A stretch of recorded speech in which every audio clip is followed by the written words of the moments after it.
मंत्र दोहराने के। ओम नमो भगवते वासुदेवाय। ओम नमो भगवते वासुदेवाय। ओम नमो भगवते वासुदेवाय। मुखं करोति वाचालं पंगुं लंघयते गिरिं यत्कृपातमहं वन्दे श्रीगुरुदीनतारिणं परमानंद माधवं श्रीचैतन्यमेश्वरम्।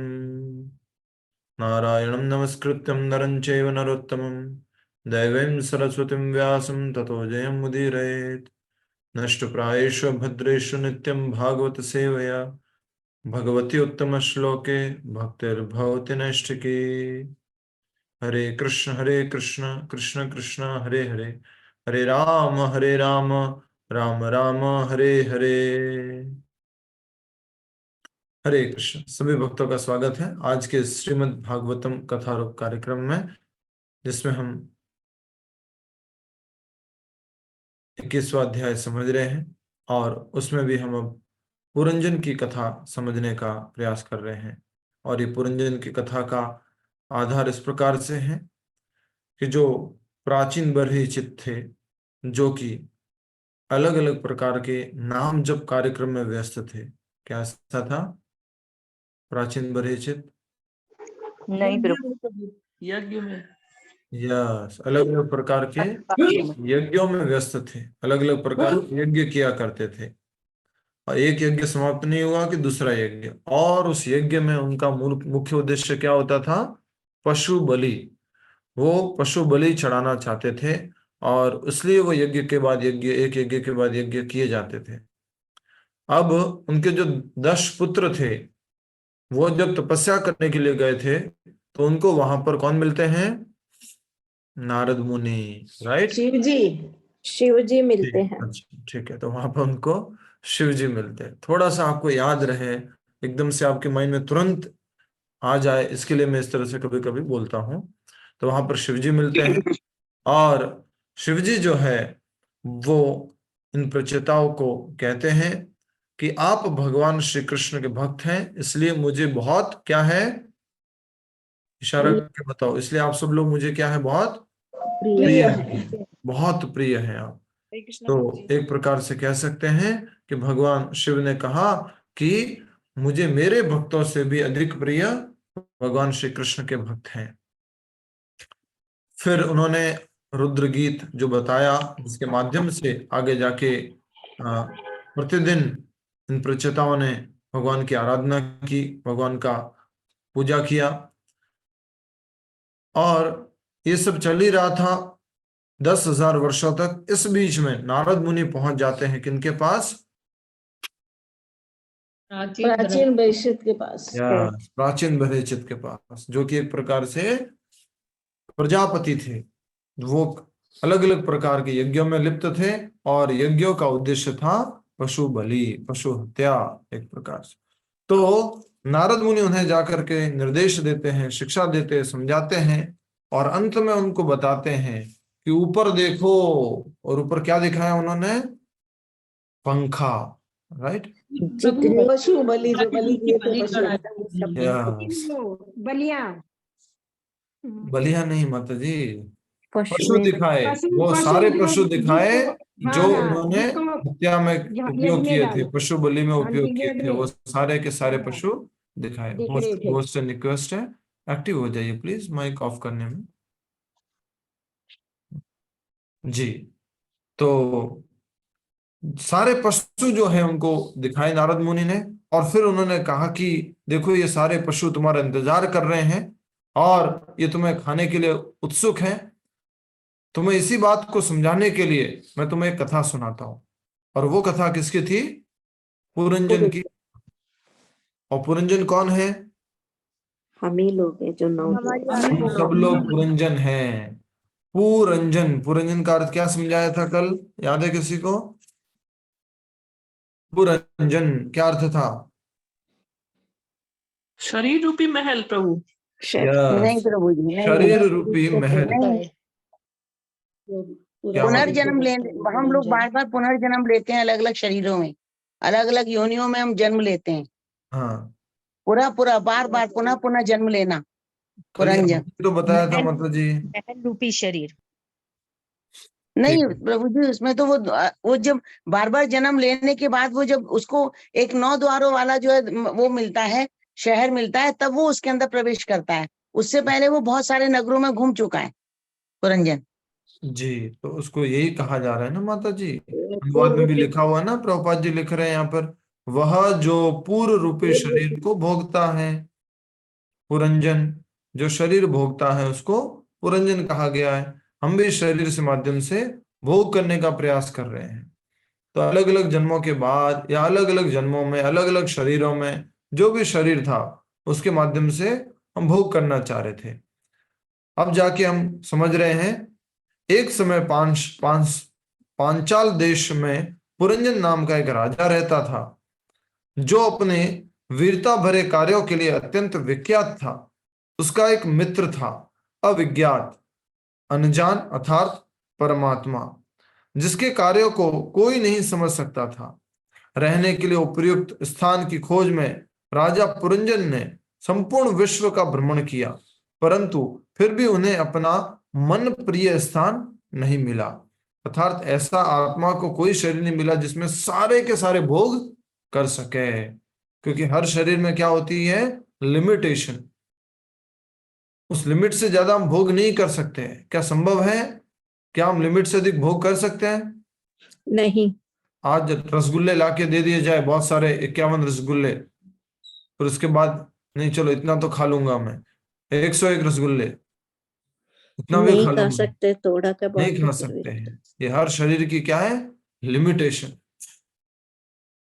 भौतिक जगत में जो सर्वाधिक सबसे बड़ा भोग भी है, वो भी अगर व्यक्ति को करने के लिए दिया जाए तो वो भी भोग नहीं कर सकते हैं। तो इसलिए कहा जाता है कि वास्तविक भोक्ता भी कौन है? बोलो, इशारा करो। भगवान श्री भगवान कृष्ण। श्री, वो परम भोक्ता है। भोक्तारम यज्ञ तपसाम सर्वलोक महेश्वरम।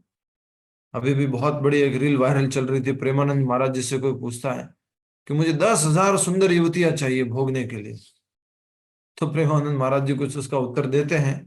तो बता रहे हैं उसमें कि वास्तविक भोक्ता कौन है? मात्र भगवान श्री कृष्ण है। हम तो, हमारा ये शरीर हर प्रकार से लिमिटेड है और हम भोग नहीं सकते। 1 लाख बोल रहे हैं वो, मुझे याद नहीं था, तो ठीक है, आगे पढ़ रहे हैं हम। परमात्मा, अच्छा जल्दी से याद करो, एक व्यापारी है, उसकी 4 पत्नियों में चौथी पत्नी कौन थी? रामावतार अग्रवाल जी। व्यापारी और उसकी 4 पत्नियों में चौथी पत्नी कौन थी? रामावतार जी। जो अपने पति को चाहती थी पर उनसे मिलान उससे नहीं होता था और पति हाँ, की सेवा खूब करती थी। अंत में उसका नाम क्या पड़ा? नाम कैसे मालूम किया हमने उत्तर में? वो थी कौन? आत्मा को चौथा लगाव किससे था? अंत में लगाव किससे था? अंत में उसके भगवान से था उसको। यस, परमात्मा। तो हम सब लोगों के 4 संबंध है और 4 आसक्तियां है, और सबसे कम आसक्ति हमने किसके रख रखी है? भगवान के साथ। तो हमें उस भगवान के साथ आसक्ति को बढ़ाना है। और यहाँ पर कहा जा रहा है कि उसका एक मित्र था, विज्ञात अनजान अर्थात परमात्मा, जिसके कार्यों को कोई नहीं समझ सकता था। रहने के लिए उपयुक्त स्थान की खोज में राजा पुरंजन ने संपूर्ण विश्व का भ्रमण किया, परंतु फिर भी उन्हें अपना मन प्रिय स्थान नहीं मिला। उनका मन इंद्रिय भोग की असीमित इच्छाओं से भरा था, परंतु जब उन्हें अपनी उन कामनाओं को पूरा करने के साधन नहीं दिखे तो वे निराश और हताश हो गए। और हम सब लोगों की भी स्थिति यही होती है। हम इंद्रिय भोग में पूरी तरह से लिप्त नहीं हो सकते हैं। एक समय आता है जब 70 साल 75 साल जब दांत काम नहीं करते हैं, और उस टाइम में अगर दिया जाए, ये लीजिए, ये जो है ना बढ़िया से एकदम गुड़ और मूंगफली की बनी हुई चिक्की है, बेटा ना, बेटा ना, दांत काम नहीं करते, नहीं भोग पा रहे, एक छोटी सी चिक्की नहीं भोग पा रहे हैं। हर किसी व्यक्ति की असीमित इच्छाएं होती है भोगने की, और उसी कारण से हम कहां पर आए? भौतिक जगत में आए। अगर हम आध्यात्मिक जगत में जाएंगे सदा सर्वदा संतुष्ट रहेंगे, इस भौतिक जगत में हम संतुष्ट हो ही नहीं सकते। हमारी इतनी इच्छा है, कितना भी भोगने की कोशिश करेंगे कभी संतुष्टि नहीं मिलती। ऐसा हुआ है क्या कि संतुष्टि मिल जाती है किसी को? आप में से अलग अलग उम्र के व्यक्ति बैठे हैं, यस और नो। ये यस है, ये नो है। माइक बंद रखिएगा। नहीं संभव है। कई बार लोग बोलते हैं नहीं प्रभु जी, एक उम्र के बाद ना जो 50 60 65 वर्ष निकल जाते हैं, 70 वर्ष निकल जाते हैं, उसके बाद भोगने अलग अलग चीजें भोगने की इच्छा होती है, अलग अलग प्रकार की चीजें भोगने की इच्छा होती है। शास्त्रों में कहा गया है कि मृत्यु दम तक, और भगवत गीता में एक श्लोक है, आप में से कोई ढूंढ के निकालिए, तुरंत ढूंढ के निकालिए। जब तक मृत्यु नहीं आती तब तक हमें ये भोग की इच्छा को टॉलरेट करना है, सहन करना है। ये श्लोक निकालिए, कौन ढूंढ के निकालिए, ये अनुवाद बता दिया मैंने आपको, कोई भी ढूंढ के निकालिए। मरते दम तक हमें इस भोग की इच्छा को सहन करना होगा, और ये भोग की इच्छा हमारा पीछा नहीं छोड़ेगी अलग अलग प्रकार से। तो हमें इसको क्या करना है? मात्र सहन करना है, टॉलरेट करना है। ये श्लोक ढूंढ के निकालिए भगवत गीता में, अनुवाद बता दिया आपको। आगे बढ़ते हैं। उसका मन इंद्रिय भोग की असीमित इच्छाओं से भरा था, परंतु उन्हें अपनी उन कामनाओं को पूरा करने के साधन नहीं दिखे, तो वे निराश और हताश हो गए। एक दिन विचरण करते करते पुरंजन हिमालय की दिशा में, दक्षिण दिशा में स्थित भारतवर्ष नामक क्षेत्र में पहुंचा। वहां उसने 9 द्वारों वाली एक नगरी, भारत में मनुष्य जन्म, भारत में मनुष्य जन्म, 9 द्वारों वाली ये नगरी, ये शरीर है। शरीर में कितने द्वार हैं? 9 द्वार है। 9 द्वारे पूरे देही, भगवत गीता में भी ये श्लोक है। कौन सा श्लोक है? 9 द्वारे पूरे देही भगवत गीता में, बोलो। इससे पहले वाला श्लोक भी बताना है और ये वाला श्लोक भी बताना है। 9 द्वारे पूरे देही। यस, बताइए।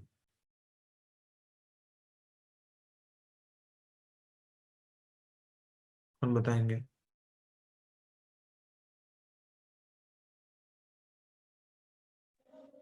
हरे कृष्ण प्रभु जी, मैं बताऊं?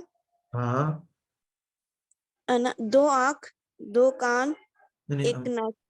ठीक है, बता दीजिए, बता आप- दीजिए। 2 आंख, 2 कान, 1 नासिका, 1 मुख और 2 नीचे के द्वार, 1 सिर के ऊपर ब्रह्मरंध्र। बहुत अच्छा। तो ये 9 द्वार है इस शरीर में। अब देखिए इसके बारे में क्या कहा गया है। वो जी 2.44 हाँ जी, 2.44 तो नहीं है प्रभु जी, वो भोगेश्वरी है। 5.13 है। 2.47। 2.47 क्या है? वो तो कर्मण्यवादी के रास्ते हैं। प्रभु 2.44 है ना, भोगेश्वरी नहीं प्रसक्ता नाम, प्रभु, ये भी नहीं है। ठीक है, तद्या चेतसाम।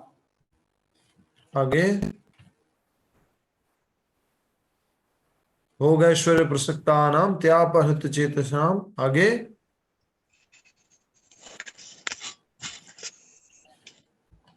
आगे प्रभु जी, व्यवसाय का बुद्धि समाधो न विद्यते। जी, तो ये भी श्लोक नहीं है जो हम कह रहे थे। पहले ये वाला देख लीजिए जो स्क्रीन पे लिखा हुआ है, सर्व प्रभु जी, कर्माणि 5.13 मनसा। है ना? हाँ जी, 5.13 है ना? ये तो 9 द्वारे पूरे देही वाला हो गया। हाँ, वो वाला श्लोक हम कह रहे हैं कि जिसमें ये कहा गया है कि हमें इंद्रिय भोग की इच्छा, काम की इच्छा को सहन करना है, तो मरते दम तक सहन करना है। अब जो देख रहे हैं स्क्रीन पे आप। प्रभु जी 2.59 है श्लोक ये। हाँ माता जी, विषया विनिवर्तन्ते निराहास्य देहिना रसवर्जम रसो अपस्यम परम नहीं, दयस्ता इसमें नहीं निवर्तते। लिखा हुआ है ना माता जी, इसमें ये थोड़ा नहीं लिखा हुआ कि सहन करना है मृत्यु दम तक। हरे कृष्णा। अभी पहले जो बता रहे वो देखिए सब लोग, फिर आगे बढ़ेंगे। सर्व कर्माणि मनसा संन्यास्यस्ते सुखम वशी 9 द्वारे पूरे देहि नैवं कुर्वन् कारयन्। जब देहधारी जीव अपनी प्रकृति को नियंत्रित करता है और मानसिक रूप से सभी कार्यों को त्याग देता है, तो वह 9 द्वारों वाले शहर भौतिक शरीर में खुशी से रहता है, न तो काम करता है और न ही काम करवाता है। तो बहुत ही इंपॉर्टेंट बात कही गई है कि हम इस नव द्वारों वाले शहर में कब खुश रह सकते हैं, जब हम भौतिक इच्छाओं को धीरे धीरे त्याग कर देंगे, परित्याग कर देंगे, स्थित प्रज्ञ हो जाएंगे। तो यहाँ पर जो बात कही गई है कि वो पुरंजन जो है हिमालय के दक्षिण भाग में भारतवर्ष में होता हुआ आगे वो देख रहा है कि 9 द्वारे वाले इस नगरी में जो है प्रवेश कर गया। उसने देखा कि 9 द्वारों वाली नगरी देखी जो सब सुविधाओं से परिपूर्ण थी। इस नगर के चारों ओर दीवार त्वचा बनी थी और उसमें उद्यान, केश, ऊंची इमारतें, शरीर में उठे हुए भाग जैसे सिर, नाक इत्यादि तथा नहरें, झुर्रियां एवं गड्ढे थी। नगर में ऐसे घर थे जिनके गुंबद सोने, चांदी और लोहे प्रकृति के गुण। हम सब लोग बंधे हुए हैं किसके द्वारा? प्रकृति के 3 गुणों के द्वारा। तो इन प्रकृति के तीनों गुणों को, सत्व गुण, रजोगुण और तमोगुण को किससे तुलना की गई है? सोने का गुंबद, चांदी का गुंबद और लोहे का गुंबद के बने थे। घरों के फर्श हीरे, जवाहरात, मोतियों, पन्नों, स्फटिक तथा मणियों, हृदय में बसी भौतिक भोग कामनाएं। कितनी है भोग कामनाएं? भोग कामनाएं कितनी है हमारे मन में? 6 है। 6 असंख्य, अनलिमिटेड, असीमित है, अनगिनत प्रभु जी। अनगिनत है। इस बात को याद रखिएगा, अनगिनत भोग की इच्छा है। हाँ? और उसी कारण से हम इस भौतिक जगत में हैं। श्लोक याद कीजिए और समझने का मेरे साथ में समझिए इसको। कृष्ण भूलिया, कृष्ण को भूल गए, कृष्ण भूलिया जीव हम सब लोग भोग वांछा करे, भोग की इच्छा करे। पाशाते माया तारे, पीछे कौन खड़ी हुई है? जैसे कृष्ण को भूल जाओगे तो पीछे कौन है? तुरंत कौन है? माया, प्रभु जी। जैसे कृष्ण इधर सामने है तो पीछे एकदम से माया है। तो कृष्ण, अगर आप कृष्ण के सामने नहीं हो तो आप किसके सामने हो? माया के सामने हो। अगर आप कृष्णमय नहीं हो तो आप मायामय हो। तो फिर माया क्या करती है? जापोटिया धरे, बंगाली कहावत है ये। थोड़ा बहुत कृष्ण भक्ति से विचलित हुआ, थोड़ा बहुत मन इधर उधर जाने गया, माया क्या करेगी? आजा, पकड़ लिया, जापोटिया धरे। ऐसे पकड़ते नहीं है, जैसे ये मेरा वो है स्वेटर है, ऐसे पकड़ लिया, जापोटिया धरे। माया बहुत शक्तिशाली है। क्यों शक्तिशाली है? क्योंकि भगवान की शक्ति है। इसलिए हम जो अनगिनत इच्छाओं के कारण इस माया के आवरण में आ गए हैं। कृष्ण भूलिया। तो अगर आपसे, मैंने क्विज में भी पूछा था एक बार, सिंपल सा प्रश्न भगवद गीता क्विज में भी आया था, जीव के दुख का कारण क्या है? कृष्ण को भूलना जीव के दुख का कारण। कृष्ण भूलिया। ठीक है, आगे। तो ये अलग अलग हमने देखा कि बहुत सारी भौतिक इच्छाएं हैं। और वह नगर नागों की राजधानी, हृदय को शरीर की राजधानी माना जाता है। भोगवती जैसा प्रतीत होता था। ये थोड़ा सा इमेजिनरी है समझने के लिए, तो उसको समझने का प्रयास कीजिएगा। नगर में अनेक सुंदर सभागार, शरीर का हृदय जहां आत्मा और परमात्मा निवास करते हैं, रेस्तरां, बाजार, धर्मशालाएं, सड़कें, शरीर में बहने वाली वायु और सुंदर उद्यान थे। नगर की सीमा पर एक सुंदर सरोवर था जिसके चारों ओर अनेक वृक्ष एवं लताएं थी। भंवरों का गुंजन और पक्षियों की कूंज से मिश्रित स्वर से वातावरण अत्यंत रमणीय था। ये सरोवर और बगीचे संभोग विचारों को उत्तेजित करने वाले अंगों को इंगित करते हैं। तो जो विचार हमारे मन में आते हैं भोग के प्रति, वो उससे संबंधित बताए गए हैं। किससे संबंधित है? सरोवर और बगीचे। वहां बर्फीले पहाड़ पर अनेक जल प्रताप थे और वसंत ऋतु की वायु उन जल प्रतापों के जल कणों को उड़ाकर वृक्षों की टहनियों को भिगो रही थी। झरने संभोग रस का प्रतिनिधित्व करते हैं और वसंत वायु कामदेव का। जब इन दोनों का मिलन होता है तो व्यक्ति का मुख हो उठता है। ऐसे मधुर वातावरण में वन्य पशु भी महान ऋषियों के समान अहिंसक और अद्वेषी थे। वहां के सौम्य परिवेश की तुलना शांत पारिवारिक जीवन से की जा सकती है और पशु की बच्चों से और विभिन्न ध्वनि के बीच कोयल की गूंज को अलग से सुना जा सकता था। पारिवारिक जीवन में कई बार पत्नी और बच्चे उथल पुथल मचा देते हैं, परंतु वह भी कोयल की कुंज के समान मधुर प्रतीत होता है। ये तो सही बात है। जो भी बच्चों का उथल पुथल है, जो भी कैसा भी है, वो मैं ठीक है, बच्चे हैं, करते हैं, कोई बात नहीं, अच्छा लगता है।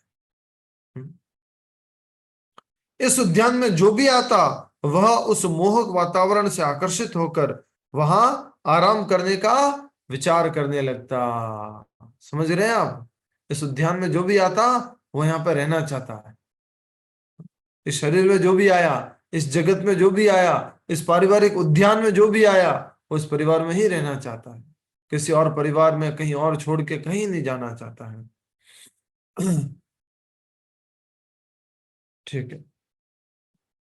उस उद्यान शरीर में यहां तहां विचरण करते समय राजा पुरंजन को अचानक एक सुंदरी दिखाई दी जो निरुद्देश्य वहां भ्रमण कर रही थी।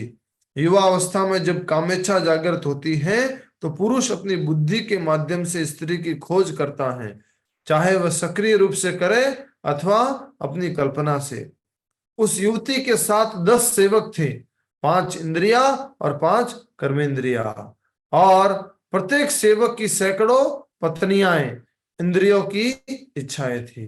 इसका एक पिक्चर बनाइएगा, एक फोटो बनाइएगा, और अगर ऑलरेडी है तो इसको शेयर कर दीजिएगा। समझ में आ रहा है आपको कि नहीं आ रहा? बोलो जल्दी से, बोलिए। वाला पैराग्राफ नहीं समझ में रमावता जी समझ में आ रहा है? प्रभु जी नहीं समझ में आया। वाला पैराग्राफ नहीं समझ में आया।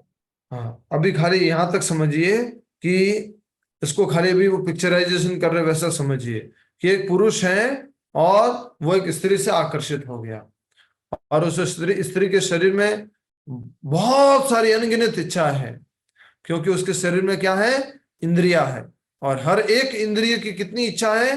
अनगिनत इच्छाएं रहती है हर एक इंद्रिय की। इसलिए कहा गया है कि उस उद्यान शरीर में यहां तहां विचरण करते समय राजा पुरंजन को अचानक एक सुंदरी दिखाई दी जो निरुद्देश्य वहां भ्रमण कर रही थी। युवा अवस्था में जब कामेच्छा जागृत होती है तो पुरुष अपनी बुद्धि के माध्यम से स्त्री की खोज करता है, चाहे वह सक्रिय रूप से करे या अपनी कल्पना से, या तो खुद पर्सनली फिजिकली उसको सर्च करे या मन में ही ढूंढता रहे, विचार करता रहे उसके बारे में। उस युवती के साथ 10 सेवक थे, 5 इंद्रिया और 5 कर्मेंद्रिया। प्रभु 5 ज्ञानेंद्रियां हैं। 5 ज्ञानेंद्रिया और 5 कर्मेंद्रिया, और प्रत्येक सेवक की सैकड़ों पत्नियां थी, अर्थात प्रत्येक इंद्रिय की अलग अलग अलग अलग अलग अलग इच्छाएं थी। वह सुंदरी चारों ओर से एक 5 फनी नाग से संरक्षित थी। समझ रहे आप? 5 फनी नाग से संरक्षित थी वो सुंदरी, और वो 5 फन क्या क्या है? प्राण शक्ति, जिसमें 5 प्रकार की वायु होती है। कौन कौन सी वायु है? बोलो। हरे कृष्ण प्रभु जी। प्राण, अपान, व्यान, समान और उदान। यस, प्राण, अपान, व्यान, समान, उदान, ये अलग अलग प्रकार की वायु है। बहुत अच्छा। देखिए आगे हम समझते हैं, ये जो देख सकते हैं अलग अलग प्रकार के 5 वायुओं के बारे में भी हम देखेंगे। हाँ, मुख्य रूप से ये कौन है? माता जी क्या टाइटल है इस पिक्चर का, इस फोटो का क्या टाइटल है?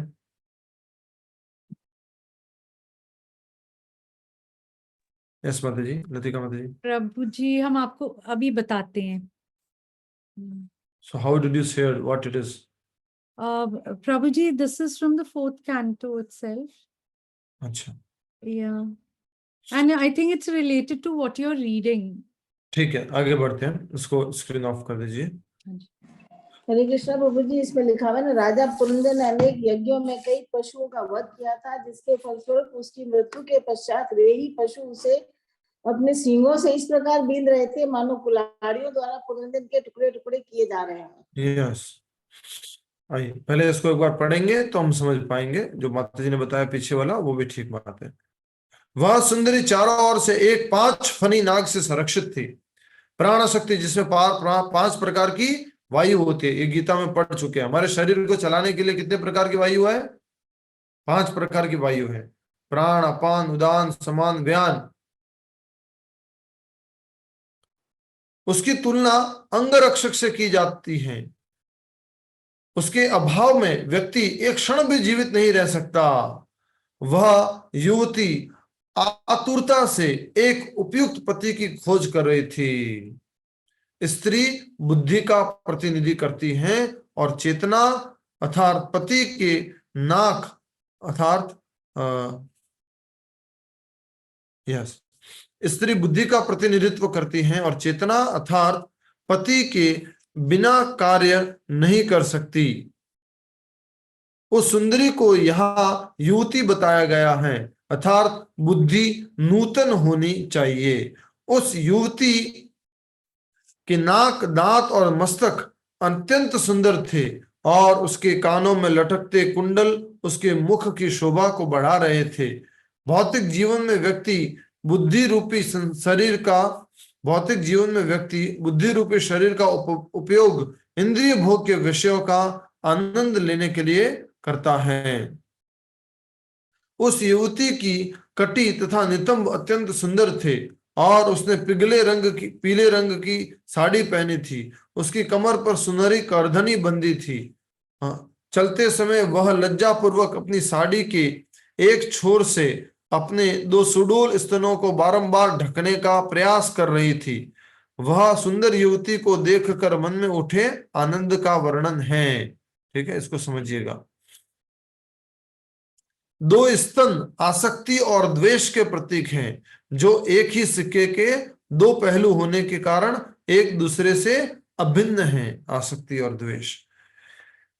महान नायक पुरंजन उस युवती के लज्जा एवं मुस्कान युक्त चेहरे से आकर्षित हो गया और उसका हृदय उसकी कामुक कटाक्ष रूपी बाणों से विदीर्ण हो गया। जब कोई व्यक्ति अपनी इंद्रियों का सेवक बनना स्वीकार करता है तो वह सांसारिक दृष्टि से महान नायक बन जाता है। समझ रहे हैं आप क्या बात है ये? जब कोई व्यक्ति अपनी इंद्रियों का सेवक बनना स्वीकार करता है तो वह सांसारिक दृष्टि से महान नायक बन जाता है। मतलब यस, बताओ मतलब भौतिक जगत में महान बन जाता होगा ना। मनुष्य बन जाता है। एक्सपर्ट कहते हैं, इंद्रिय भोग में एकदम से एक्सपर्ट हो गया ये। तो यही बात यहाँ पर कही जा रही है कि जब कोई व्यक्ति अपनी इंद्रियों का सेवक बनना स्वीकार करता है तो वह सांसारिक दृष्टि से महान नायक बन जाता है। यदि कोई स्त्री के आकर्षण को सहन कर लेता है तब वह गोस्वामी अर्थात अपनी इंद्रियों का स्वामी बनकर आध्यात्मिक दृष्टि से महान नायक हो जाता है। भौतिक दुनिया में महान नायक इसको बोला जाता है जो अधिक से अधिक भोग कर सके, और आध्यात्मिक दृष्टि से महान नायक किसको बोला जाता है? जो अधिक से अधिक नियंत्रण कर सके। हरि बोल। यस और नो? हरि बोल, हरि बोल, हरि बोल, हरि बोल, हरि बोल।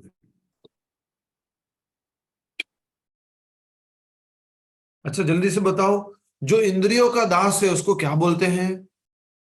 विवेक पंडित जी, इंद्रियों के दास को क्या बोलते हैं? प्रभु जी गोदास। विवेक पंडित जी नाम है आपका? नायक बोलते हैं प्रभु जी। वो तो ठीक है, दास किसका हो गया? गोदास, गोदास, गोदास। लेकिन हमें क्या बनना है? गोविंद दास। हमें क्या बनना है? गोविंद गोस्वामी। गोस्वामी। इंद्रियों का स्वामी बनना है, मालिक बनना है। लेकिन अब तो हम दास बने हुए हैं। दुनिया के बड़े बड़े बड़े बड़े बड़े बड़े बड़े बड़े बड़े बड़े गोदास आखिरकार किसके पास जाते हैं? गोस्वामी के पास जाते हैं। इसलिए हमें क्या बनना होगा? गोस्वामी। अच्छा एक बात बताओ, 6 ऐश्वर्य कौन से हैं भगवान के? भगवान के 6 ऐश्वर्य कौन से?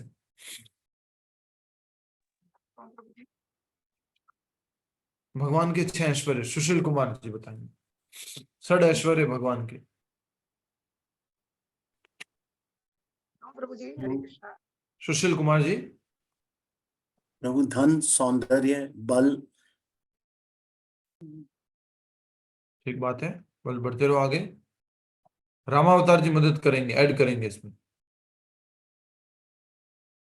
सुंदर है प्रभु जी, उनके तो सारे ऐश्वर्य है, अपन उनके ऐश्वर्य कहाँ पहुंच पाएंगे, इतना याद नहीं रहता है वो क्या क्या क्या 6 ऐश्वर्य है, इसलिए कहा, क्या कहा जाता भगवान के 6 ऐश्वर्य है?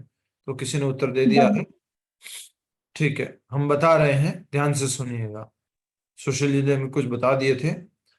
तो सबसे पहला ऐश्वर्य है नाम, या उसको बोलेंगे यश। दूसरा ऐश्वर्य है सुंदरता। तीसरा ऐश्वर्य है ज्ञान। चौथा ऐश्वर्य है धन। पांचवा ऐश्वर्य है बल। और छठा ऐश्वर्य है वैराग्य।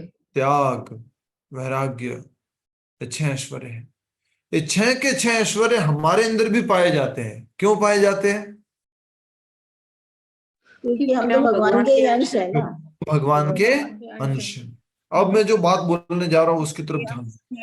अगर आपके पास कोई भी एक ऐश्वर्य अधिक मात्रा में है तो आप लोगों का आकर्षण का केंद्र बन जाएंगे। आप लोगों को अपनी तरफ आकर्षित करेंगे। मान लीजिए कोई सुंदर व्यक्ति है तो एक ऐश्वर्य उसके अंदर ज्यादा है, भले पैसा नहीं है लेकिन बहुत सुंदर है, वो लोगों को आकर्षित करता है। किसी के पास बल ज्यादा है, वो लोगों को आकर्षित करता है। किसी के पास क्या है, बुद्धि ज्ञान ज्यादा है, वो भी लोगों को आकर्षित करता है। तो ऐसा कहा जाता है भक्त के पास ये ऐश्वर्य ज्यादा होना चाहिए। कौन सा? ज्ञान वाला, विज्ञान वाला। और किसी के पास अगर त्याग ज्यादा है तो भी हम उससे आकर्षित हो जाते हैं। यस और नो? अरे मालूम है आपको, रामावतार अग्रवाल जी खूब डोनेशन देते हैं, गौशाला में, इधर गौशाला में, उधर गौशाला में, मंदिर में, सेवा में, एकादशी में। तो हम क्या आकर्षित हो गए।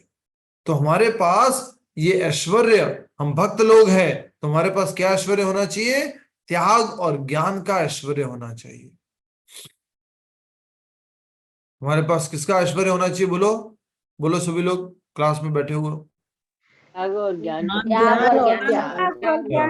इस शब्द को याद रखेंगे, त्याग और ज्ञान का ऐश्वर्य हमारे साथ अधिक होना चाहिए।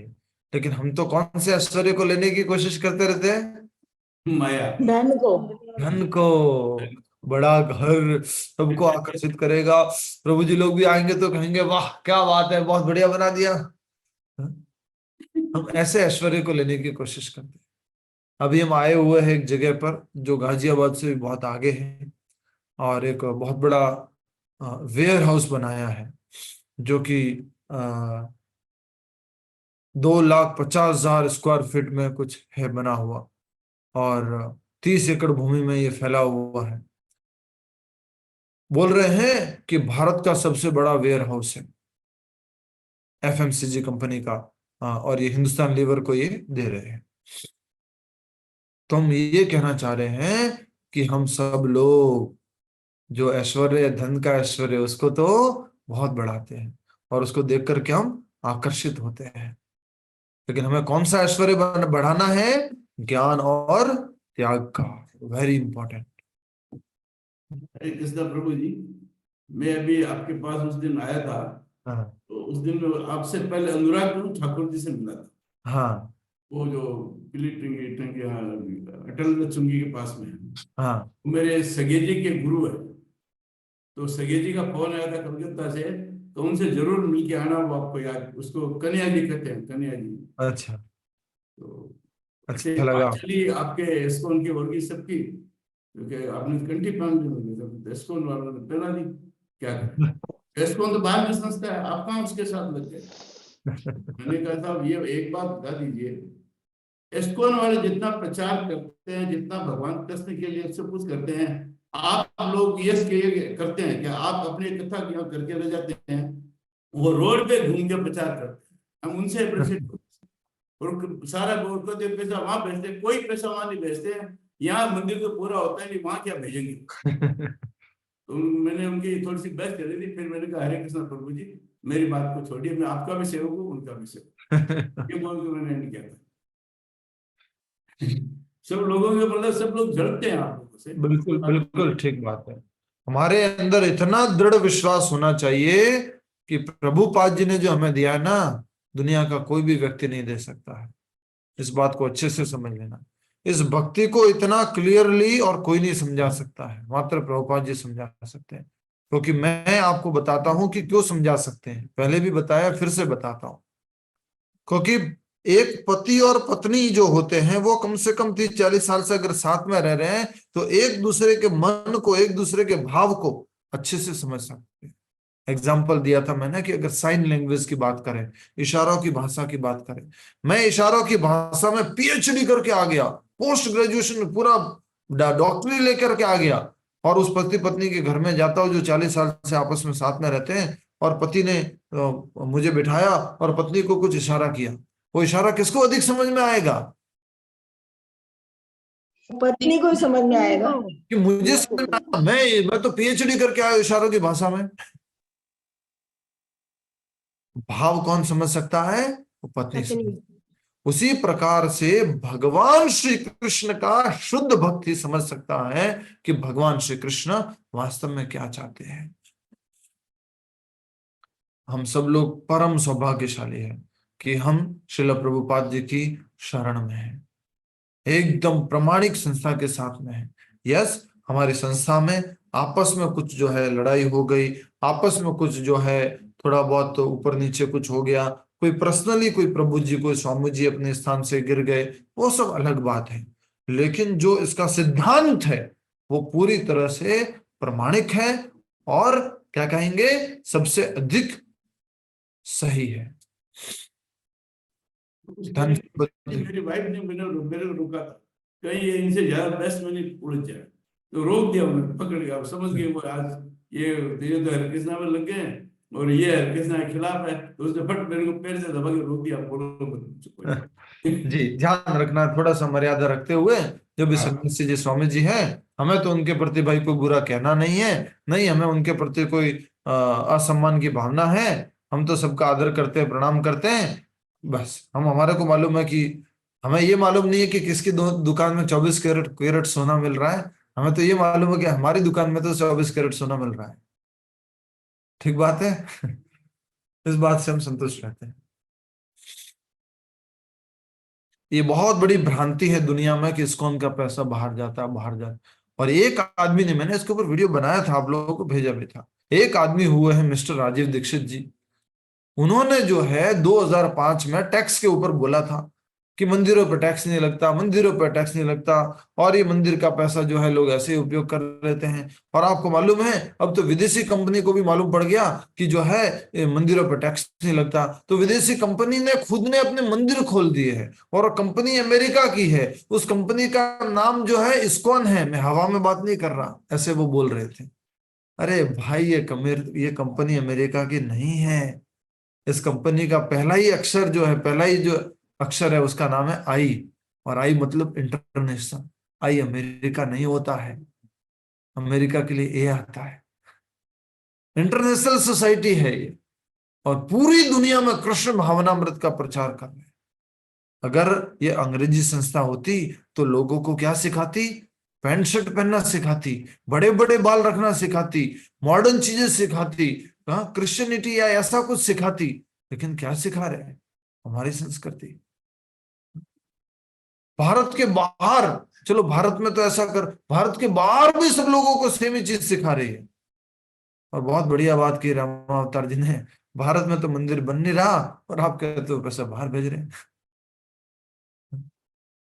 यहाँ तुम इतने सालों से स्ट्रगल कर रहे, लोन ले रहे, एक मंदिर दूसरे मंदिर से, दे दो 50 करोड़ का, दे दो, कोई आप दे दो 20 करोड़ का लोन दे दो, ऐसा करके हम चला रहे काम, नहीं चल पा रहा है। तो ये राजीव दीक्षित ने एक अपने भाषण में बोला था 2005 में, और फिर वो उसकी जीभ फिसलती गई, फिर वो ऐसे कॉन्फिडेंटली बोलते गए, इन इस विदेशी कंपनी इस्कॉन ने एक मंदिर तो भगवान कृष्ण की छाती पर बना दिया है मथुरा के अंदर, एक मंदिर इन्होंने बेंगलोर में बना दिया है, एक मंदिर इन्होंने जो है दिल्ली में बना दिया है, और ये ऐसे ऐसे बढ़ाते जाते हैं। हम लोग भोले भाले लोग, गांव में भी अगर एक संतोषी माता का मंदिर खोल दो, कुछ मंदिर खोल दो, हम तो जो है डोनेशन दे देंगे हर महीने, हम तो 10 लाख रुपए, ऐसे भाई कौन देता 10 लाख रुपए उस टाइम में बात कर। और फिर बोलते हैं कि हरे रामा हरे कृष्णा करने वाले गोरी चमड़ी वाले लोग हमें दिखते हैं, हम भोले भाले लोग, हम हुंडी में दान दे आते हैं, हम पैसे दे आते हैं, और ये इसको पैसे को लेके बाहर जाते हैं। अरे भाई, दिन प्रतिदिन भारत में ही प्रचार करने का अधिक से अधिक प्रयास हो रहा है। इस्कॉन में पहले जब गुरुकुल था वो तोड़ दिया, वहां पर बनाया जा रहा है गेस्ट हाउस, किसके लिए? आप सब भारतीयों के लिए ना। 100 एकड़ भूमि के अंदर वहां पर वृंदावन से हाईवे के ऊपर 100 एकड़ भूमि के ऊपर गुरुकुल बनाया है, फ्री में आ गया। गुरुकुल क्यों बना रहे? गुरुकुल चलो पैसा लेके बाहर लेके जा रहे, तो गुरुकुल क्यों बना रहे? बच्चों को ये शिक्षा क्यों दे रहे? बच्चों को पूरी वास्तविक शिक्षा दे रहे। तो ये राजीव दीक्षित जी के मन में उस दिन जो आया वो बोला, और आज भी वो वीडियो हमारे लिए बहुत बड़ा एक शत्रु बना हुआ था है, और अभी भी हमारे को बहुत बड़े डोनेशन से इसने रोका है, इस एक वीडियो ने। तो आप समझ गए होंगे ये बात कहाँ से उठी थी सबसे पहले। हरे कृष्णा प्रभु जी, जरा इस्कॉन का मीनिंग हमें बता दीजिए। अंतरराष्ट्रीय कृष्ण भावनामृत संघ, international society for Krishna consciousness, international society for Krishna consciousness, अंतरराष्ट्रीय कृष्ण भावनामृत संघ। हिंदी में नाम पढ़ेंगे तो आसानी से सबको समझ में आ जाता है कि अंतरराष्ट्रीय कृष्ण भावनामृत संघ, कृष्ण की भावना रखने वाले लोगों का ये संघ है।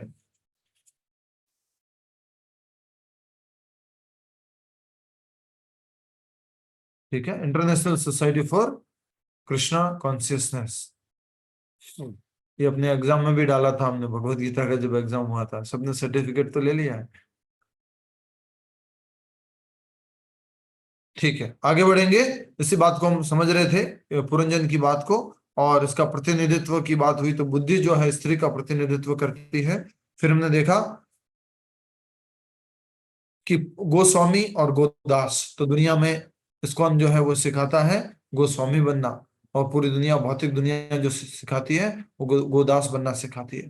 तो हम सब लोगों को भक्ति करते हुए गोस्वामी बनना है, न कि गोदास। आगे बढ़ते हैं। पुरंजन पूरी तरह उस युवती पर मंत्रमुग्ध हो गया और बेबस होकर उससे बातें करने लगा। हे कमल लोचिनी, तुम कौन हो और कहां से आई हो? तुम्हारे पिता कौन हैं और तुम यहाँ किस उद्देश्य से विचरण कर रही हो? मनुष्य शरीर में व्यक्ति को आत्मज्ञान के विषय में प्रश्न पूछकर अपनी बुद्धि का प्रयोग करना चाहिए, लेकिन उसने क्या किया? इंद्रिय भोग के प्रश्न किए। तुम कौन हो, कहां से आई हो, तुम्हारा क्या जीवन में उद्देश्य है? तुम्हारे साथ ये 11 बलवान संरक्षक कौन है? मन एवं इंद्रिया, 10 इंद्रिया और एक मन, और उनके पीछे चलने वाली ये स्त्रियां कौन है? तुम्हारे साथ यह विशाल सर्प कौन है?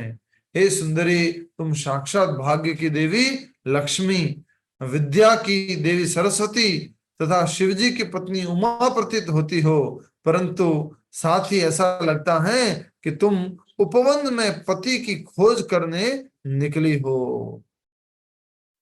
आप में से जिसको समझ में आया वो उत्तर दीजिएगा बस। ये पुरंजन कौन, किसको दर्शाता है, और ये जो स्त्री है, ये जो युवती है, वो किसको दर्शा रही है? जिसको समझ में आया सही से वो बताइए। प्रभु जी, पुरंजन आत्मा है, मतलब आत्मा का ये है, और जो स्त्री है वो हमारी, मतलब ये भौतिक माया देवी, जो मतलब हमारी भौतिक इच्छाएं वगैरह है। युवती कौन है? युवती जो बहुत सुंदर है, जिसके 10 इंद्रियां है, और जिसके सर पे फन है। शरीर प्रभु जी, प्रभु जी भौतिक यस, बुद्धि, और कोई? भौतिक बुद्धि जो है ये युक्ति है, और जीवात्मा जो है जो हमारे शरीर में बाउंडेड हो गई है, दैट इज द पुरंजन। या तो ये भौतिक बुद्धि जो है वो युवती है, और ये जो 5 इंद्रिया, ज्ञान इंद्रिया, कर्म इंद्रिया, ये सब बुद्धि के अंडर में है सब कुछ। मन भी बुद्धि के अंडर में है। तो इसलिए कहा जा रहा है कि जो मन पूरी तरह से मंत्र मुग्ध हो गया, सॉरी, ये आत्मा जो पूरी तरह से मंत्र मुग्ध हो गई और इस शरीर रूपी बंधन में फंस गए। अब देखिए आगे क्या है। पुरंजन पूरी तरह उस युवती पर मंत्र मुग्ध हो गया और बेबस होकर उससे बातें करने लगा। हे कमल लोचनी, तुम कौन हो और कहां से आई हो? तुम्हारे पिता कौन है और तुम यहाँ किस उद्देश्य से विचरण कर रही हो? मनुष्य शरीर में व्यक्ति को आत्मज्ञान के विषय में प्रश्न पूछकर अपनी बुद्धि का प्रयोग करना चाहिए। तुम्हारे साथ ये 11 बलवान अंगरक्षक कौन है? मन एवं इंद्रिया। और उनके पीछे चलने वाली स्त्रियां कौन है?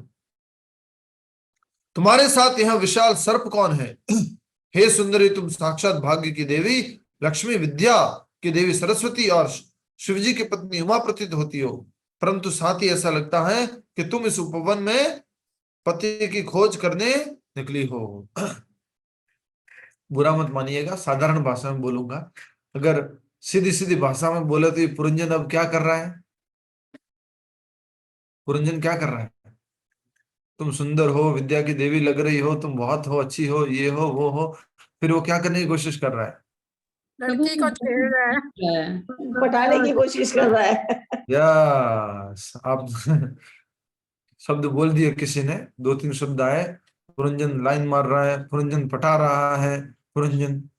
यही बात यहाँ पे समझने की कोशिश करनी है कि यहाँ कहा जा रहा है कि आप तो, लगता तो है बहुत सुंदर है, सब कुछ है, पर आप ऐसा लग रहा है किसी पति की खोज में है। और फिर पुरंजन जैसे अपने आप को क्या कर रहा होगा? थोड़ा और सुंदर बनाने की कोशिश कर रहा है। हाँ, थोड़ा ठीक। और आप किसी पति की खोज में है क्या? ऐसा करके पूछा उसने। दिखने से तुम लक्ष्मी प्रतीत होती हो, परंतु तुम्हारे हाथ में मुझे कमल पुष्प दिखाई नहीं दे रहा। तुमने उसे कहाँ फेंक दिया? पुरंजन भली भांति परिचित था कि लक्ष्मी देवी भगवान विष्णु के अतिरिक्त अन्य किसी के साथ विहार नहीं करती। परंतु नहीं, तुम उच्च लोकों की इन स्त्रियों में से कोई नहीं हो, तुम इसी भूलोक की हो। क्योंकि तुम्हारे चरण भूमि का स्पर्श कर रहे हैं। जिस प्रकार लक्ष्मी देवी वैकुंठ लोकों की सुंदरता को बढ़ाती है, उसी प्रकार तुम मेरा अंगीकार करके मेरी नगरी की शोभा बढ़ा सकती हो। डायरेक्टली प्रपोजल दे दिया, वैलेंटाइन डे मना दिया हमारे पुरंजन जी ने, आजकल जो चल रहा है। क्या बोल दिया उनको कि आप लक्ष्मी जी तो नहीं लग रहे हो, आपके हाथ में कमल पुष्प तो नहीं है। लक्ष्मी जी के बारे में तो मैं जानता हूँ, अच्छा हो सकता है धरती की लक्ष्मी हो, धरती पर चलने वाली सुंदरी हो। और फिर कहते हैं कि ऐसा करो कि आप पति तो ढूंढ रही हो, मेरे से शादी कर लो और मेरे नगरी की शोभा बढ़ाओ। अर्थात क्या हो रहा है? आत्मा किसके साथ आसक्त हो रही है? बुद्धि के साथ आसक्त हो रही है आत्मा। हरे कृष्ण प्रभु जी। प्रभु जी, हाँ, सांप का वार, सांप कौन है इधर? सांप कौन है? नहीं याद नहीं है? पंच प्राण वायु, अच्छा अच्छा। प्राण, अपान, उदान, समान, व्ययान, लिखा हुआ है वहां पर सब। फिर हम आगे देख रहे हैं तो उन्होंने सीधा सीधा बात, पुरंजन ने जो है उससे बात कही। तुम्हारी जानकारी के लिए मैं बता दूं कि एक अत्यंत विख्यात, शक्तिशाली और वीर राजा हूं। ऐसा कोई ऐश्वर्य नहीं जो मेरे पास ना हो। एक स्त्री पति में जो गुण चाहती है, पुरंजन ने उसका वर्णन कर दिया। एक तो वो पैसे वाला होना चाहिए, धनवान होना चाहिए, और क्या होना चाहिए? शक्तिशाली होना चाहिए, सबसे इंपॉर्टेंट। आजकल कुछ भी नहीं देखते हैं, कुछ मालूम नहीं क्या देख करके लोग शादी कर लेते हैं। एक प्रभु जी बढ़िया से, अभी है ना, एक वास्तव में ऐसी बात सत्य हो गई, इसलिए दिल्ली के, गुड़गांव के, इंडिया के सबसे बड़े एक बिल्डर है, सबसे बड़े बिल्डर है। तो उन्होंने शादी कर ली 83 की एज में, और 50 साल की लड़की से शादी की है। तो एक प्रभु जी अपने डायलॉग में बोल रहे थे कि उसका जो दोस्त था, जो 50 साल की लड़की का दोस्त था, जवान लड़की का दोस्त था, हंसी मजाक में बोल रहे हैं कि तूने उस बुड्ढे में क्या देखा, तुमने उससे क्या देखा, उस बुड्ढे में क्या देख के तुमने शादी किया, मैं इतना हैंडसम हूं, मैं इतना शक्तिशाली हूं, क्या देखा तूने उस बुड्ढे में। तो स्त्री बोलती है पहले तो उसकी इनकम और दूसरा उसकी दिनकम।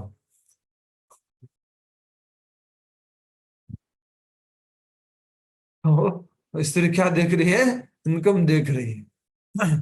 तो इस तरह से पुरंजन ने पूरा अपना एकदम से प्रभाव जमाने की कोशिश की और कहा अच्छा तुम्हारी जानकारी के लिए बता दूं कि मैं कोई ऐसा वैसा व्यक्ति नहीं हूं, मैं कौन हूं, एक बहुत ही विख्यात नगरी का एक शक्तिशाली राजा हूं और विख्यात शक्तिशाली वीर राजा हूं, ऐसा कोई ऐश्वर्य नहीं जो मेरे पास नहीं है। एक स्त्री पति में जो गुण चाहती है, पुरंजन ने उनका सबका वर्णन किया। तुम्हारे कटाक्षों से मेरा मन उत्तेजित हो गया है, तुम्हारी मुस्कान लज्जा के साथ ही कामुकता से भरी है, उसने मेरे चित्त में कामदेव को उदित कर दिया है। ये सब रियल में नहीं हो रहा, ये क्या है, सब हमारे शरीर के अंदर का ये सब कुछ, ठीक है। रियल में जिस तरह से होता है वो यहाँ पर करके दिखाए, समझा के दिखाए कि कामदेव जो है वो उदित हो चुके हैं और तुम्हारी मुस्कान लज्जा के साथ साथ कामुकता से भरी हुई है। हे युवती, तुम्हारा मुख इतना सुंदर है और वाणी इतनी मधुर, परंतु तुम इतनी लजीली हो कि सीधे मेरी आंखों में नहीं देख रही हो। कृपया मुझ पर दया करो और अपने सुंदर मुख को ऊपर उठाकर मुझे देखो।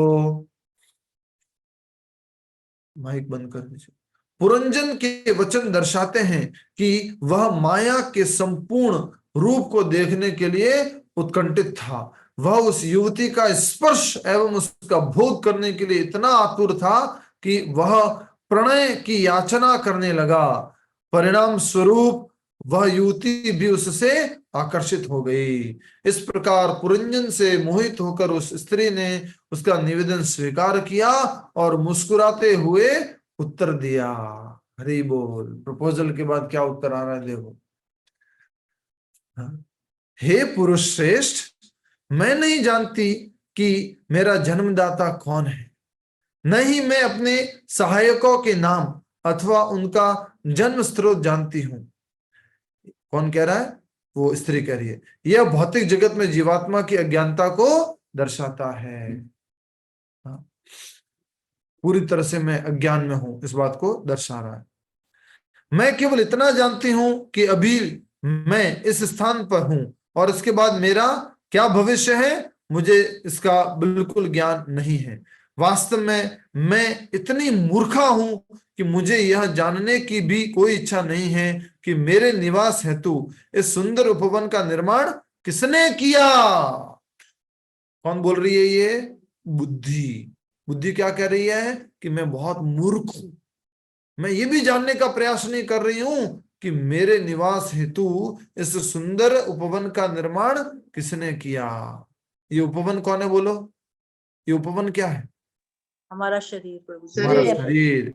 मैं तो बस इतना जानती हूं कि ये सब स्त्री पुरुष मेरे बंधु हैं और मेरे सोते समय भी यह सर्प दिन रात इस उपवन की रक्षा करता है। सोते समय भी श्वास प्रक्रिया जारी रहती है। समझ गए आप, सांप कौन है, श्वास। हाँ। जो श्वास लिया, जो श्वास छोड़ा, जो शरीर को अंदर चला रहा है, इस पूरे शरीर को कौन चलाता है, वायु। कौन चलाता है बोलो, वायु। वायु। मैंने उदाहरण देके बता चुका हूं। कौन बताएगा, कौन से उदाहरण से समझेंगे कि शरीर को पूरा का पूरा वायु चलाती है, कौन सा उदाहरण है बोलो। कौन से उदाहरण से समझेंगे कि शरीर को पूरा वायु चलाती है, भूल गए। यस पूनम माता जी बताओ, कोई तो बताओ, भूल गए। याद आ रहा हूँ। जेसीबी, जेसीबी वगैरह किससे चलता है, एयर प्रेशर से चलता है आजकल, हाइड्रोलिक प्रेशर वगैरह। तो उसका मान लीजिए जेसीबी ऐसे आगे का उसका भाग है, देखिए इधर देखिए, जेसीबी का आगे का भाग है वो ऐसे हुआ, या फिर वो पूरा का पूरा आगे का भाग ऐसे हुआ, या वो एकदम से ऐसे घूम गया। ये सब कैसे चलता है, एयर प्रेशर से चलता है। तो ये हाथ ऊपर जा रहा है, ये किस कारण से जा रहा है? एयर प्रेशर के कारण जा रहा है। इसमें प्रेशर है, बॉडी में हवा का प्रेशर है अलग अलग प्रकार का, इस कारण से ये पूरी की पूरी बॉडी चलती है। ये 5 प्रकार की वायुओं के कारण चलती है। अब क्या हुआ देखिए, इस बात को अंडरलाइन कर लो। वास्तव में मैं इतनी मूर्खा हूं, ये कौन बोल रहा है? बुद्धि, वो युवती बोल रही है।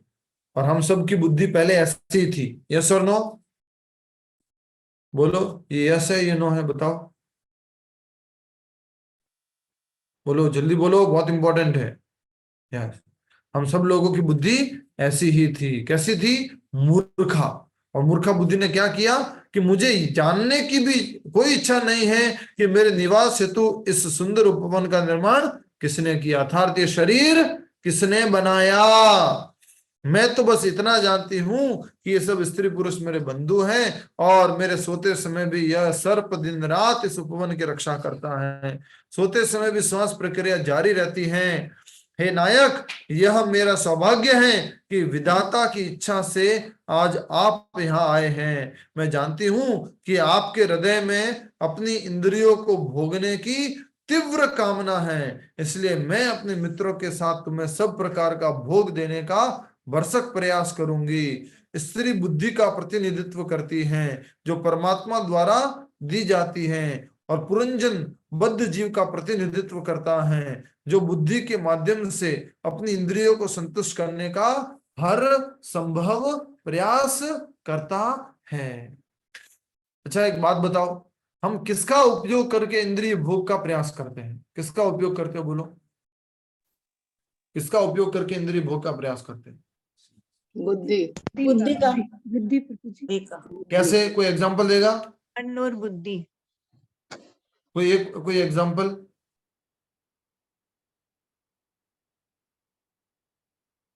कोई एक एग्जांपल प्लीज, कोई एक एग्जांपल दो। जैसे माना हमको रसगुल्ले खाने की इच्छा हो रही है तो दिमाग में आएगा ये, बुद्धि में, फिर उसी हिसाब से इंद्रियां एक्टिव होंगी और वो यस, तो ये जो बुद्धि है ना, तर्क देने का काम, क्या कह सकते हैं, म्यूट कर दीजिए। आइडियाज देती है बुद्धि। राजाराम जी माइक बंद रख सकते हैं? राजाराम जी धन्यवाद। बुद्धि क्या करती है? अलग अलग प्रकार के आइडिया देती है। अच्छा, प्रभु जी ने प्रवचन में बोला था कि लहसुन प्याज का नहीं खाना है। अच्छा, तो यहाँ पर पानी पूरी की दुकान पे लिखा हुआ है बिना लहसुन प्याज का मिलता है। बुद्धि तुरंत क्या देती है? आइडिया देती है इंद्रिय भोग करने के। अलग अलग प्रकार से बुद्धि चलती है हमारी। मान लीजिए कि आपके पिताजी ने, माताजी ने आपको बोल दिया, जो एग्जाम्पल नहीं आता कई बार, जस्ट एग्जाम्पल के तौर पे बोल रहा हूं, कि किसी डॉक्टर ने बोला बेटा समोसे मत खाना। क्या बोला? समोसे मत खाना। तो वो समोसे खाने लग गया एक बार समोसे ला करके। तो किसी ने आके बोला डॉक्टर ने तो बोला समोसे नहीं खाना। बोलते मैं समोसे नहीं खा रहा था, समोसे के ऊपर का अलग कर दिया और जो अंदर का आलू था वो खा रहा था।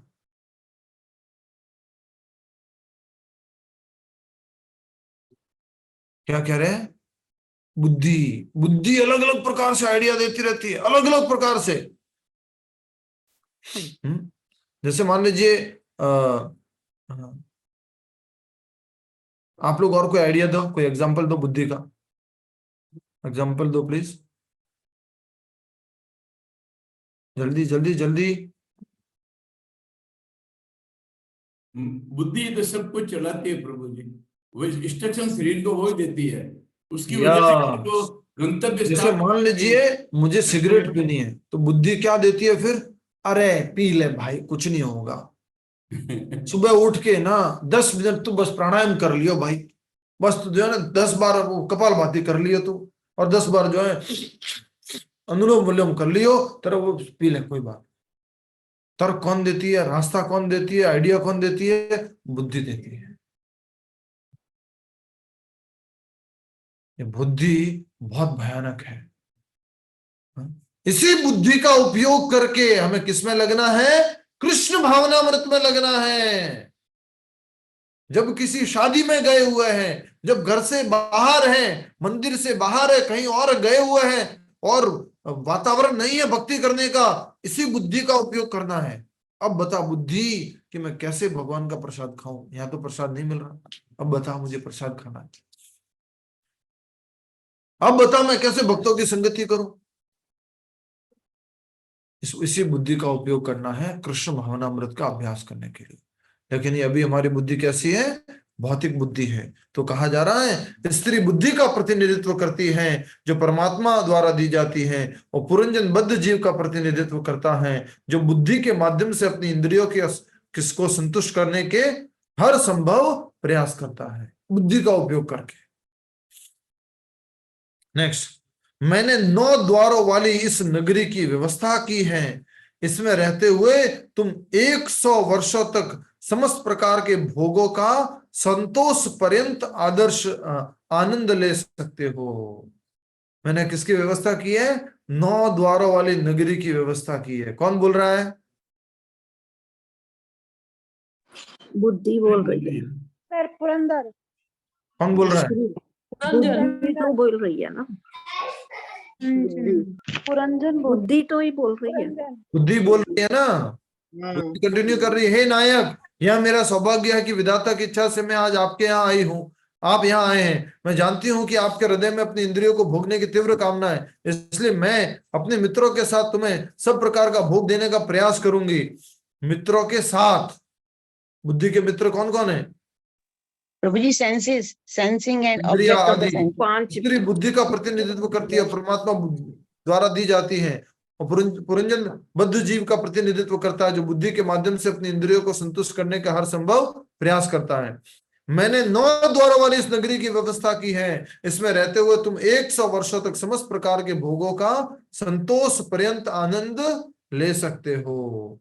100 वर्षों तक तुम भोग कर सकते हो, 100 वर्षों तक। हम लोग भी इसी इच्छा से बैठे हुए, इसके अंदर आत्मा इसी इच्छा से बैठी हुई है, और बुद्धि क्या बोलती रहती है? अरे अभी तो 100 वर्ष पड़े हैं, चिंता मत कर, अभी तो लगा रहे हैं, बाद में देखेंगे, भक्ति वगैरह नाम जप वगैरह बाद में देखेंगे, परिवार की आसक्ति और ये सब उसमें लगा रहे, तो बाद में देखेंगे भक्ति। नेक्स्ट, तुम्हारे अतिरिक्त भला मैं किसी अन्य के साथ भोग करने का विचार भी कैसे कर सकती हूँ? कौन बोल रही है? बुद्धि इतनी लॉयल्टा दिखा रही है, विशेष रूप से उन लोगों का जो अपने घरों से आसक्त हैं, ग्रह मेधी और प्रवृत्ति मार्ग के अनुयायी हैं। आसक्ति को बढ़ाने वाला मार्ग प्रवृत्ति मार्ग और एक निवृत्ति मार्ग। प्रवृत्ति मार्ग क्या है? धर्म अर्थ काम मोक्ष का मार्ग। निवृत्ति मार्ग क्या है? सीधा भक्ति का मार्ग, मोक्ष का मार्ग। ऐसे लोग वृक्षों जिन्हें संभोग करने की सुविधा प्राप्त नहीं होती और पशुओं जिन्हें वास्तव में संभोग सुख कैसे भोगा जाए इसका ज्ञान नहीं होता, से बेहतर नहीं होते। न तो पशुओं से बेहतर है, न ही वृक्षों से बेहतर है। वृक्षों को क्या सुविधा नहीं है? संभोग करने की सुविधा नहीं है। कोई नर पेड़ हो, मादा पेड़ हो और आपस में मिलन कर रहे हो, उनको वो सुविधा नहीं है। उधर दूसरी ओर जो पशु लोग हैं उनको ये सुविधा है, लेकिन इस संभोग सुख का कैसे ज्ञान क्या है इसकी कोई व्यवस्था नहीं है। तो इसलिए न तो वो वृक्षों से बेहतर है, न ही पशुओं से बेहतर है। दूसरी ओर ग्रस्त जन धर्म अर्थ और काम के क्षेत्र में सफलता प्राप्त कर सकते हैं, जबकि बेबस ब्रह्मचारी, वानप्रस्थ तथा सन्यासी तथा अन्य निम्न प्राणी इस बात की कल्पना तक नहीं कर सकते कि ग्रस्त मैथुन के चारों ओर केंद्रित जीवन में कितना सुख भोगता है। ये बुद्धि क्या क्या बोल रही है देखो।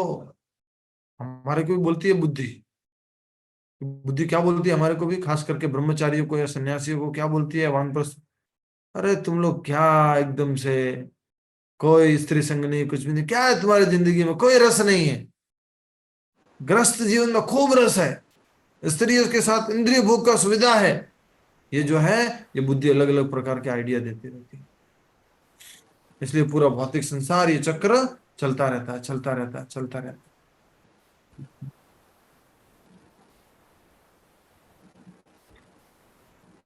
एक ग्रस्त मैथुन के चारों ओर केंद्रित जीवन में कितना सुख भोगता है, तुम्हें इसकी कोई कल्पना नहीं है। अच्छा, ये बात आई तो एक और बात याद आई, याद रखिएगा।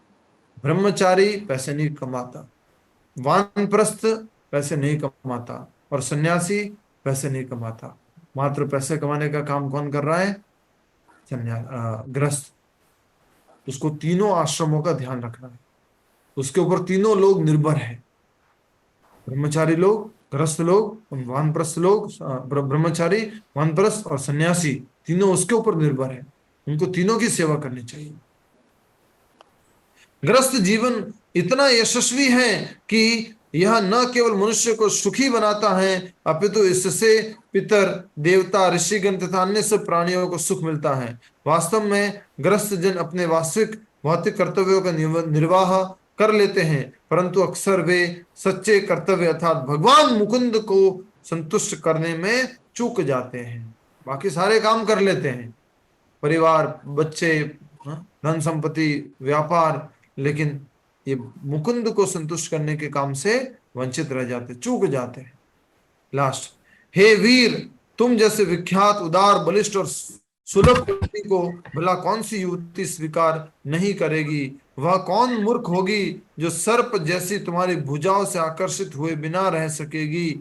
मुझे तो लगता है कि तुम अपनी आकर्षक मुस्कानों तथा प्रणय याचनाओं से मुझ जैसी पति विहीन स्त्रियों के दुख को दूर करने के लिए पृथ्वी पर विचरण कर रहे हो। बुद्धि बोल रही है, तुम तो मेरा प्रणय करने के लिए, मेरे साथ शादी करने के लिए इस धरती पर विचरण कर रहे हो, शरीर में आए हो। ये बुद्धि बोल रही है।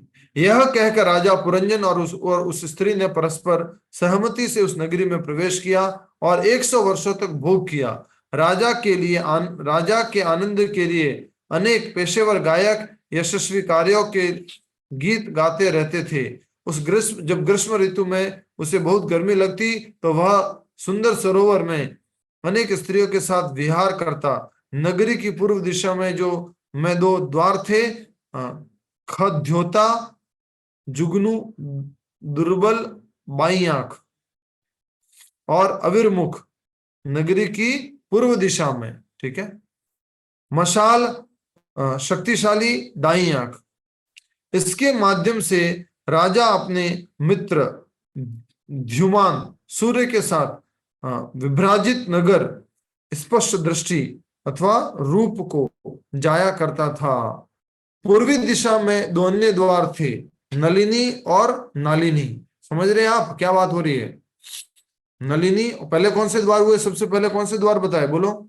आंख बताया, दोनों आंखें, बाद में नाक, खद्योता और विरमुख। अब बता रहे हैं पूर्व दिशा में 2 अन्य द्वार थे, नलिनी और नालिनी, नासिका छिद्र, और इनके माध्यम से राजा अपने मित्र अवधूत वायु अथवा घ्राणेन्द्रिय के साथ सौरभ नगरी गंध को जाया करता था।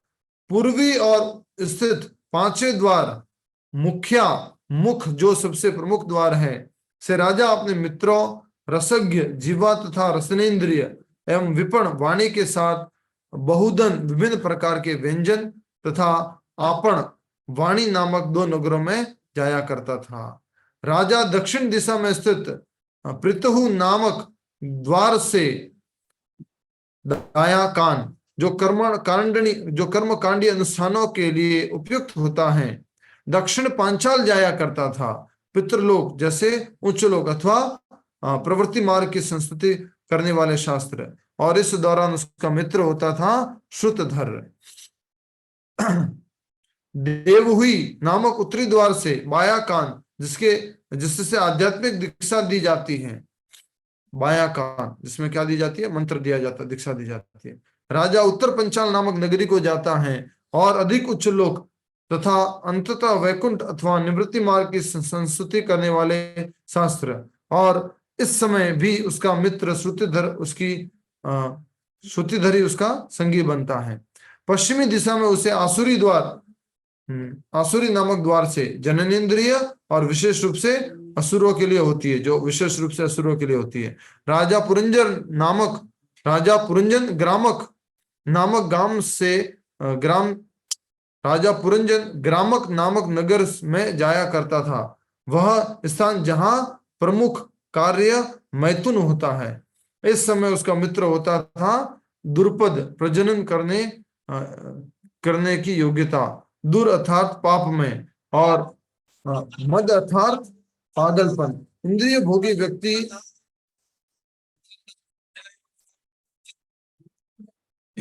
व्यक्ति को दुर्मद नामक इस मित्र को स्वीकार करना ही होगा। पश्चिम दिशा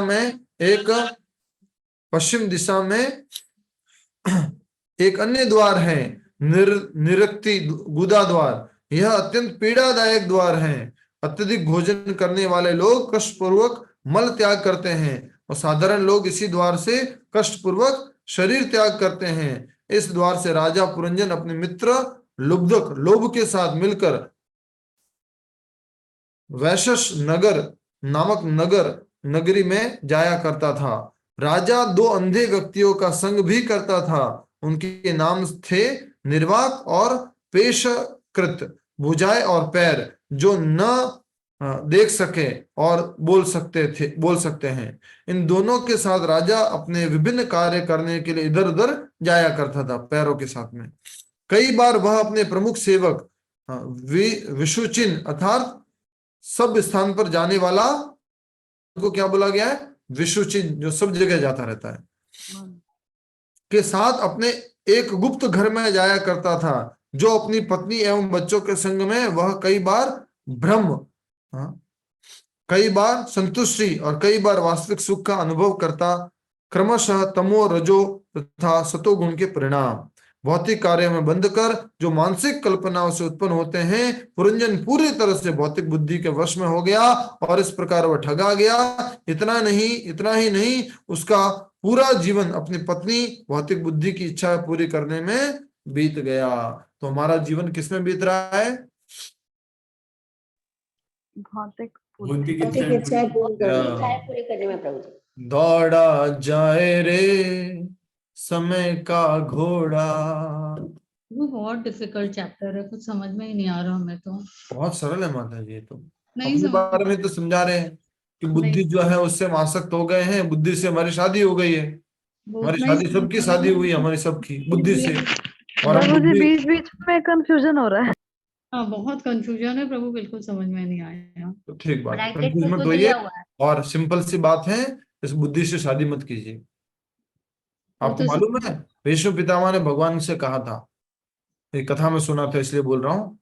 ये श्लोक निकालिए, इति मतिर उल्कल्पिता, ऐसा कुछ श्लोक है भागवत का। इति मतिर से शुरू होता है भागवत का श्लोक, निकालिए इति मतिर। विष्णुदेव कहते हैं कि हे भगवान, मेरी एक पुत्री है। भगवान आश्चर्यचकित हो गए, हाँ मैंने तो सुना था तो आश्चर्य, ब्रह्मचारी है, आजीवन ब्रह्मचारी है, कब शादी कर ली भैया, अकेले अकेले क्या कर दिया तुमने? नहीं भगवान, मेरी एक पुत्री है, उसको मैं आपको देना चाहता हूँ, आपको अर्पण करना चाहता हूँ। और वो पुत्री कौन थी मालूम है?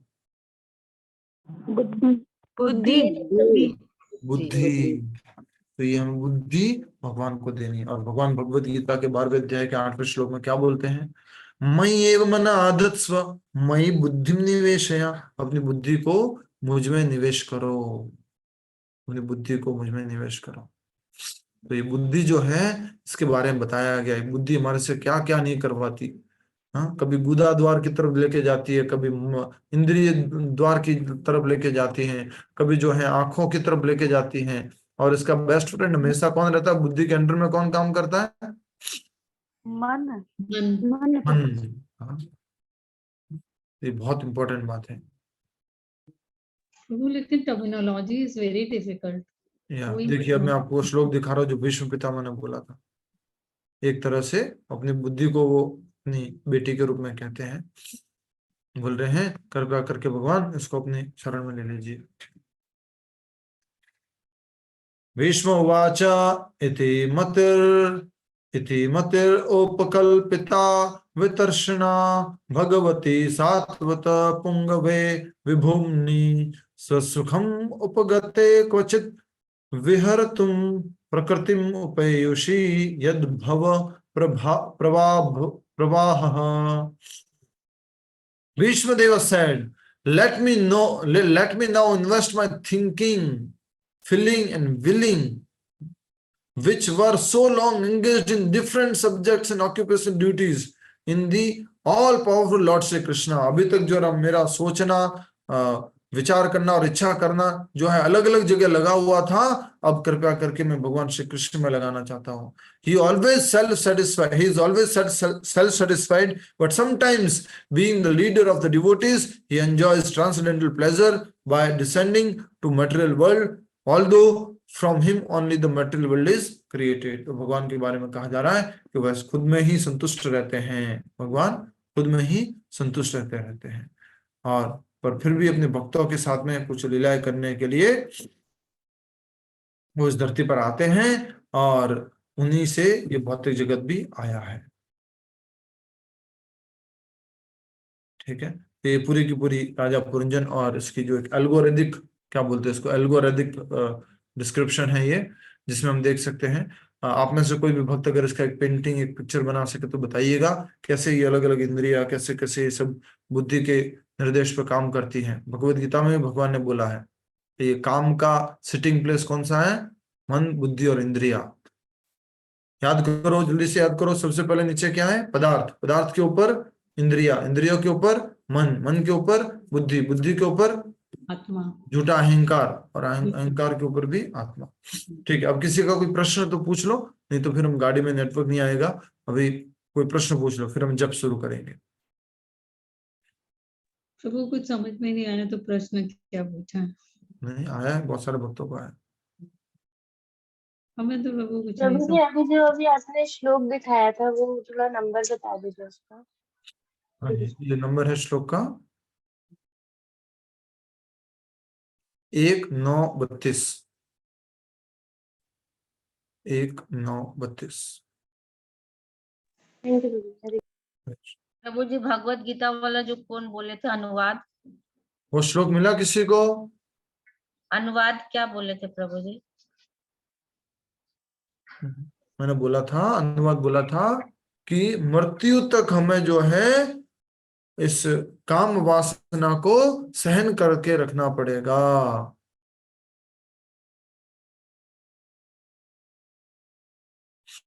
कौन सा होगा ये वाला? भगवत गीता में कौन सा श्लोक है ये? आप बताओ. मैंने ढूंढ लिया, मुझे नहीं मिला. अच्छा, और कोई प्रश्न इस बीच में? प्रभु आपने इस पे स्टोरी भी सुनाई थी अकबर बीरबल वाली, लेकिन श्लोक नहीं याद आ रहा प्रभु. और कौन?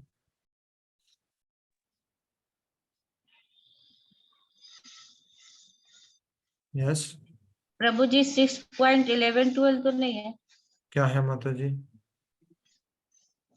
श्लोक क्या उनका है? विश्वास है कि इंद्रियों की तुष्टि की मानव सभ्यता की मूल आवश्यकता है. इस प्रकार मरण काल तक उनको अपार चिंता होती रहती है. वे लाखों इच्छाओं के जाल में बंधकर तथा काम और क्रोध में लीन होकर इंद्रिय तृप्ति के लिए अवैध ढंग से धन संग्रह करते हैं. ये तो माता जी कहाँ का बता दिया आपने, 16वें अध्याय का ना? जी प्रभु जी. नहीं नहीं नहीं, 16वें अध्याय का 12वां श्लोक बोला ना आपने? 11 और 12. 11 और 12, ठीक है. कौन बताएगा? नहीं तो ठीक है, पहले प्रश्न कोई नहीं है, मैं माला कर ले पहले.